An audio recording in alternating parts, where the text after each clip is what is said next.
خطبہ جمعہ ہو رہا تھا تو جناب علی المرتضیٰ نے جمعہ روک کے فرمایا بتاؤ بھائی مسلمانوں سب سے بہادر کون ہے؟ لوگوں نے کہا حضور آپ ہی سب سے بہادر ہے، زمانہ جانتا ہے۔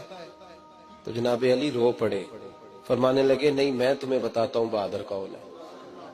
جناب کون ہے؟ فرمانے لگے ایک دن ایسا بھی آیا کہ مکے کے سارے سردار کٹھے ہو کے محبوب پاک پہ حملہ کرنے لگے، حضور کو گرا لیا۔ میٹھائی کھانا صرف سنت نہیں، پتھر کھانا بھی سنت ہے۔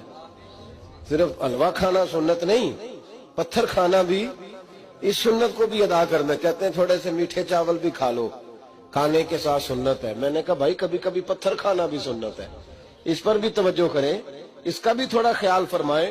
کہتے ہیں حضرت علی کفار مکہ نے نبی پاک صلی اللہ علیہ وسلم کو گرا لیا اور معاذ اللہ تشدد کرنے لگے۔ فرماتے ہیں کوئی زور زور سے پکار رہا تھا، میرے کانوں میں آواز آئی جب میں گھر میں تھا، کوئی زور زور سے پکار رہا تھا، اور وہ کیا کہہ رہا تھا؟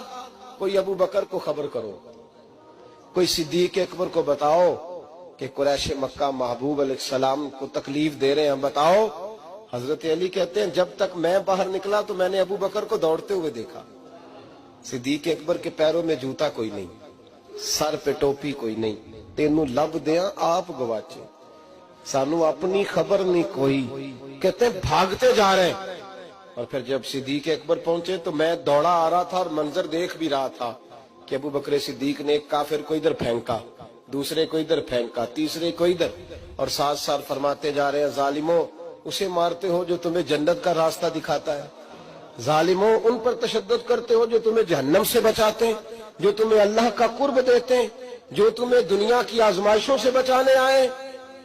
کہتے ہیں جب جناب صدیق اکبر نے دیکھا کہ پیچھے نہیں ہٹ رہے، بڑا مشکل کام نہیں کسی کے حصے کی مار کھانا، دین کا نام لے کے اپنا قد اونچا کرنا بڑا آسان ہے، لیکن 4 اینٹیں اٹھا کے کسی مسجد میں لگانی پڑ جائیں تو لوگوں کی شان میں کمی آتی ہے معاذ اللہ۔ جناب ابو بکر صدیق رضی اللہ تعالیٰ عنہ حضور کے اوپر لیٹ گئے، اور مولا علی فرماتے ہیں نبی پاک کے حصے کی ساری مار ابو بکر صدیق نے کھائی، اور اتنی مار کھائی کہ بے ہوش ہو گئے۔ ان کے قبیلے کے لوگ آئے، اٹھایا، اور قبیلے کے ایک شخص نے کہا قریش مکہ یاد رکھنا اگر ابو بکر کو کچھ ہوا تو تمہیں بدلہ دینا پڑے گا۔ لے گئے۔ ان کی اماں کہتی ہیں ساری رات میں اپنے بیٹے کے زخم دھوتی رہی اور میں روتی رہی، ساری رات میں پٹیاں کرتی رہی اور میں پریشان رہی۔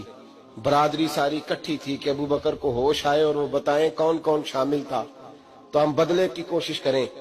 والدہ کہتی ہیں میرے دل میں خیال تھا کہ ابو بکر تو جب بھی اٹھے گا پہلا نام محمد عربی کا لے گا صلی اللہ علیہ وسلم، تو یہ تو ناراض ہو جائیں گے۔ کہتی خیال تھا کہ تھوڑی دیر کے لیے اپنے محبوب کا نام کبھی معاذ اللہ نہ لے، برادری کٹھی ہے، میرے دل میں خیال تھا، لیکن کہتے ہیں وہی ہوا۔